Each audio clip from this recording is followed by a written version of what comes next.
When was the last time you sat quietly, no phone, no music, no podcast, and felt completely at peace? Not restless, not anxious, not reaching for something to fill the silence.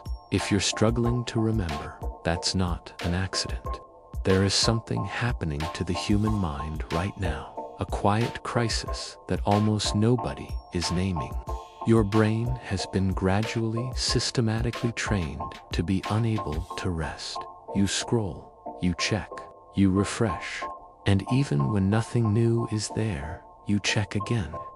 Not because you're weak, not because something is wrong with you, but because your nervous system has been conditioned through thousands of tiny repetitions to need constant stimulation just to feel normal.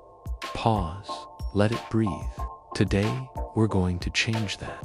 We're going to look at what the wisest minds in human history, the Stoics, the Buddhists, the ancient Greek philosophers, understood about the restless mind centuries before smartphones ever existed.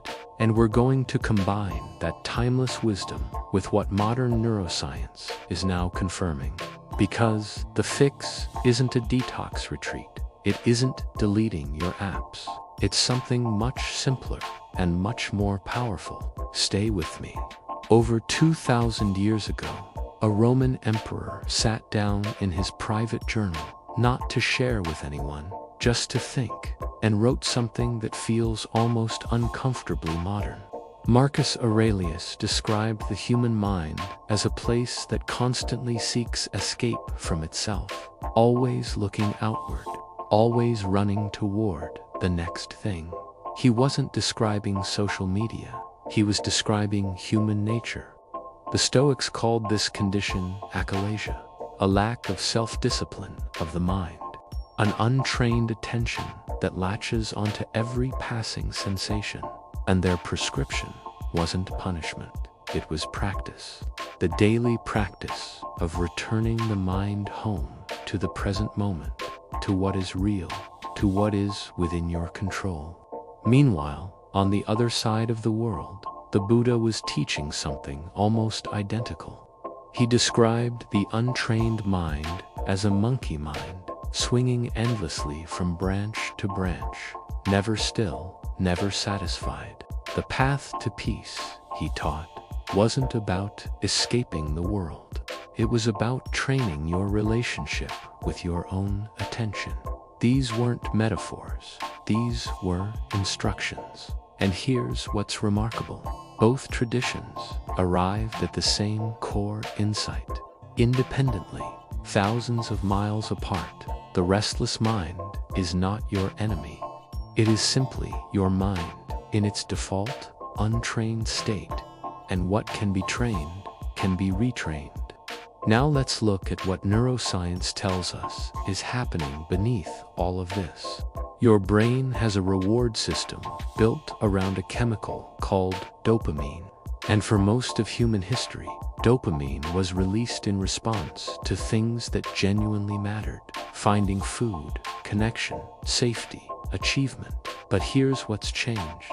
Every time you check your phone and find something new, a notification, a like, a message, your brain gets a tiny dopamine hit. And your brain, like any learning system, starts to associate that behavior with reward. So it pushes you to repeat it. More checking, more scrolling, more refreshing.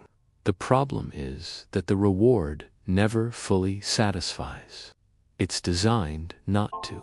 So your baseline, the amount of stimulation your brain needs just to feel okay, keeps rising. And silence, stillness, boredom, which used to be neutral, start to feel genuinely uncomfortable, even threatening. This is why sitting quietly feels almost impossible now. It's not weakness, it's neurological conditioning. Your brain has been rewired gradually, invisibly, to be unable to rest without input. But here is the extraordinary thing about the human brain. It is plastic. It changes with experience. The same mechanism that trained it toward restlessness can retrain it toward.com. The ancient teachers knew this intuitively. Now we have the science to prove it. So what do you actually do? Here are 3 practices drawn from both ancient wisdom and modern neuroscience that I call the 3 anchors. Use even one of these consistently, and within a week, your mind will feel different. Use all 3, and you will not recognize your inner life in a month. Anchor 1, the morning silence. For the first 10 minutes after you wake up, before you check your phone, before the news, before anything, sit in silence, not meditating in any formal sense, just sitting, letting your mind do what it does. The Stoics called this morning preparation. The Zen tradition calls it just sitting, shikantaisen. What you're doing neurologically is refusing to feed the dopamine loop before it starts. You're teaching your brain that the day can begin without stimulation, that you are the one who chooses when attention moves, not the algorithm. 10 minutes every morning. That's the whole practice. Anchor 2, the return. Throughout the day, anytime you notice you've been scrolling, switching, or mentally scattered, pause, take one slow breath, and name what you're doing. Just internally, I was scattered. I am here now. This practice comes directly from Marcus Aurelius, who wrote about constantly returning to the present moment as a form of self-sovereignty.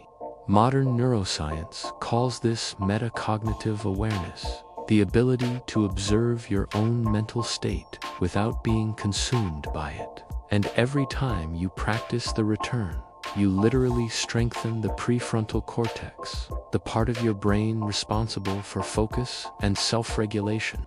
You don't need a timer. You don't need an app. You just need to remember to return. Anchor 3, the void practice. Once a day, for just 5 minutes, do something with no output, no content, no productivity. Walk without headphones. Wash dishes without a podcast. Sit outside without your phone. I know this sounds small. It is not small. What you're doing is allowing your brain's default mode network, the system responsible for creativity, self-reflection, and emotional integration, to actually activate. Research consistently shows this network is suppressed by constant external stimulation. When you allow boredom, you allow your deepest thinking. The void is not emptiness. It is where your best ideas live. It is where your truest self speaks. The philosophers and spiritual teachers of the ancient world didn't have smartphones, but they faced the same fundamental human challenge: a mind that never wants to stop, a restlessness that feels like it's protecting you, when really it's imprisoning you. What they discovered, what took lifetimes of practice and reflection to articulate, is now supported by neuroscience. The mind can be trained. Attention is a skill, and stillness is not the absence of life. It is the foundation of it. You don't need to overhaul your life. You need 10 minutes of silence in the morning, a moment of return during the day, and 5 minutes of deliberate emptiness. Start tomorrow, just one anchor, and pay attention to what changes. Because when the noise settles, even for a moment, you'll remember something you've always known but could unhear. Who you truly are was never lost. It was just waiting for the quiet.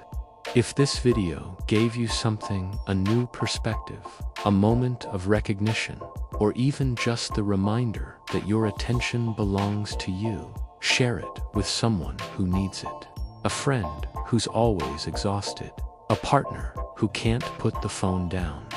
That's how this community grows. Subscribe to Insight Quest if you want to keep exploring these ideas, where philosophy, spirituality, and modern science meet the real questions of how to live well. And tell me in the comments, which of the 3 anchors will you try first? I read every one. Your quest for understanding doesn't end here, it deepens. I'll see you in the next video.